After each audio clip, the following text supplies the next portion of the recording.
So I actually want to talk about something that's, it's always in the papers. It's always on the news every time you turn it on. But I often think it's scrolled by, given the kind of reaction most Canadians seem to have to the kinds of experiences of Indigenous people. I kind of just want to talk about a few numbers quickly, and then I'll bring those numbers into context right afterwards. So there's 4% of Indigenous people in this country.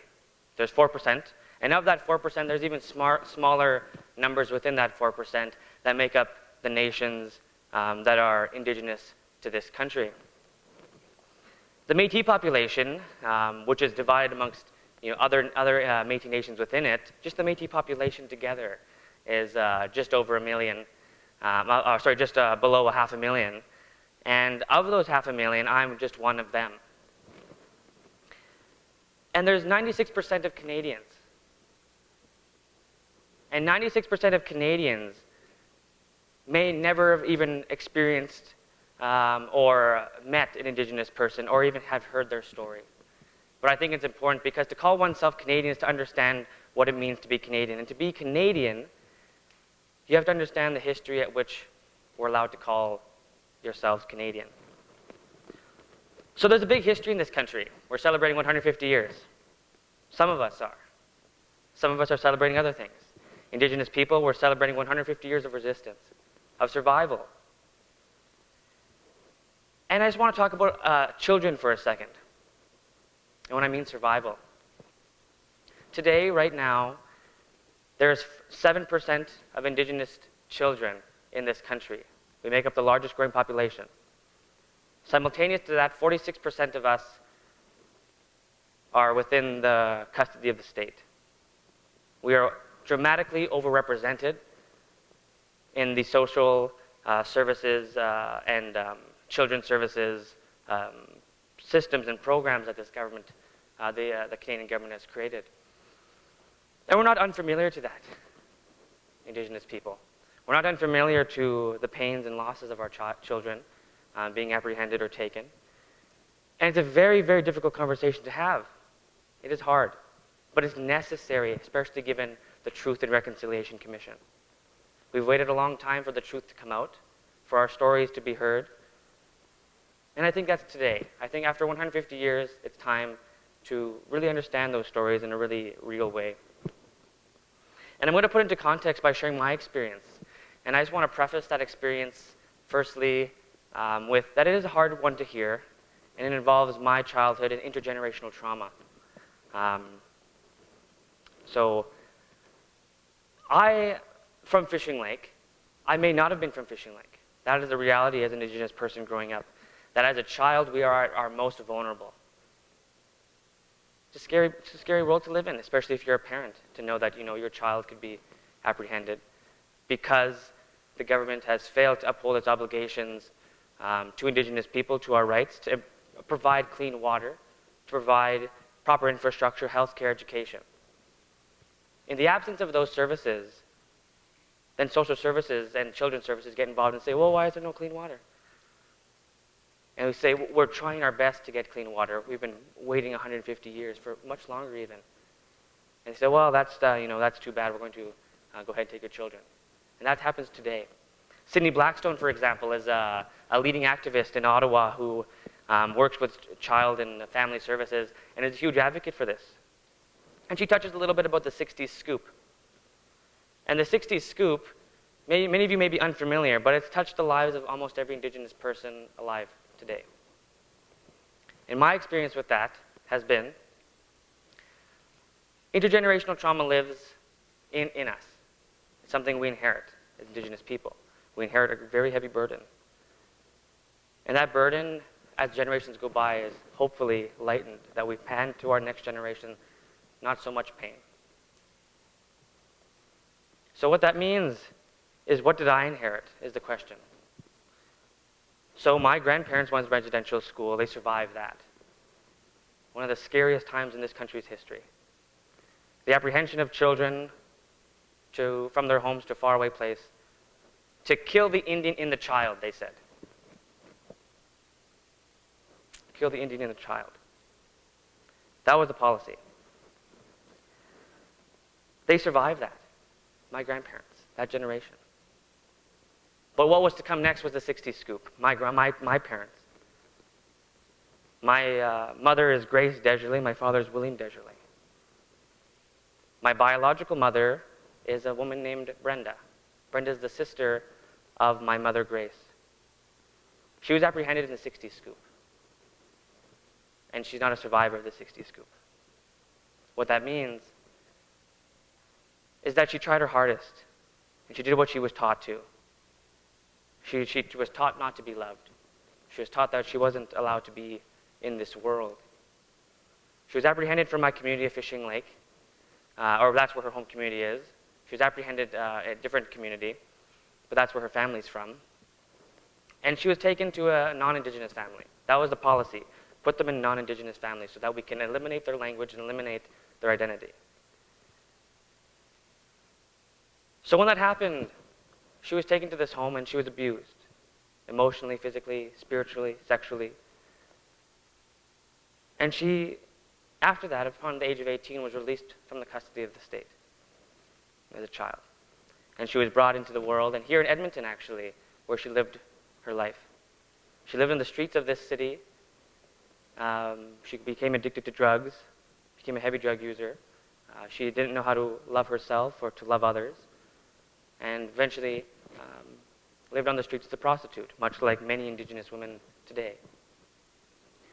And in that she had children. I'm the youngest of those biological children. Those other children were lost to social services as well. I've never met them. One of them, as a matter of fact, has passed away in Vancouver on the streets in a similar life. I myself, however, have been fortunate enough, very, very, very lucky. I'm one of the very few Indigenous people and children who get to survive the 60s scoop and the intergenerational trauma. My mother, Grace Desjarlais, and father, William Desjarlais, took me home to Fishing Lake. And they said, no, we're bringing this one home. We're going to build our communities. It's Métis families building Métis communities. We've been resisting for 150 years, and this is an act of resistance. To reclaim our children, to bring them home, so that they may learn the language, they may learn the land, they may learn what is proper to them, their inheritance. So that's what I inherited. The conversation of reconciliation is a conversation of what did you inherit? What do Canadians inherit that make it so possible to build great cities, beautiful infrastructure, hospitals, education? And why is it that an imaginary line that is a reserve line or a settlement line says that we don't get them? Reconciliation is a two-way street. So the 4% of the population has been resisting for 150 years. What is the 96% of the population doing? That's an important question to ask when we're talking about healthy communities. If we want healthy communities, we have to be able to understand that Indigenous people are part of the land. We're part of the water you drink. We're part of the air you breathe. We're from here. We can't go anywhere. And that means that reconciliation is necessary if we want healthy communities for both of us. So it's 4%. We're trying our hardest. We're absolutely trying our hardest. And it's brilliant. It's actually amazing to see young people coming up from our communities doing what it is they were meant to do in this world and helping to achieve a betterment for our people. It's amazing. And we're not given enough credit, I don't think, for that's just the basic survival and the above and beyond survival. But I'm asking that the 96% of the population understand where they come from, as we have to as well. That the 96% of the population ask Canada, where am I from? How did I get here? By what virtue and by what treaty and by what clause am I allowed to stand here today? And how do I inherit those rights that some people do not enjoy? It's an important question. It's a question that, as a non-settler, I can't answer. Reconciliation, if it to be done properly, is a conversation of, I think, 3 steps. First of all, recognition. Recognition of the problem. I'm here to say I have to be extremely blunt with this. It is not an Indian problem. We know how to get a job. We know how to do these things. We're smart people. We have souls. We have spirits. We're strong. So it's the recognition of what the problem is. It's a Canadian problem. The Truth and Reconciliation Commission tells us that. it also brings about over 100 recommendations that Canada's failed to uphold. And it pursues ways to increase those efforts. But it requires the work of the public. It requires the work of Canadians. It requires the work of communities. And as the Great Treaty 6 Seal shows, two persons coming together, shaking hands and understanding. And even 150 years later, I feel as though we haven't quite reached the recognition of each other. So that's the first step. The second step is deconstruction. By what virtue or what systems are allowing these things to happen? Why is it that First Nations and Métis communities aren't provided clean water, aren't provided proper health care, aren't provided education, even though that was something our ancestors, my grandfathers and yours, both agreed we would share? Why is it that we're not allowed those things? There's a question Canadians have to answer as well. Not only that, the last step to all of this is the reconstruction. That's the beautiful part. It may not be in our generation, it may not be the next, but we have to ensure that our children can live together in prosperity, that we don't take from one another. That has been happening this last 150 years. That we don't anymore. We can reimagine a future where Indigenous people are proud across this country from sea to sea to sea, and that requires a respect of their self-determination. We've respected Canadian self-determination for a long time, mostly by force, often. Now it's Canadians' turn to understand that we need the same recognition of self-determination. We know how to help our communities. We know what our communities need. My parents did that for me, and I hope that I can do that for my communities, and that Canadians can stand beside me and support Indigenous people in their journey to self-determination, recognition, and full participation in this global community. Because we have a lot to contribute, I think. I really do. And they're beautiful stories, beautiful people. And that being said, those are the steps, but of course, you have to remember, it's a long journey. That journey is going to involve a lot of pain, as it has for my people. And Canadians are going to have to share in that pain. It's going to involve guilt. It's going to involve shame. But it's nothing we can't work together at.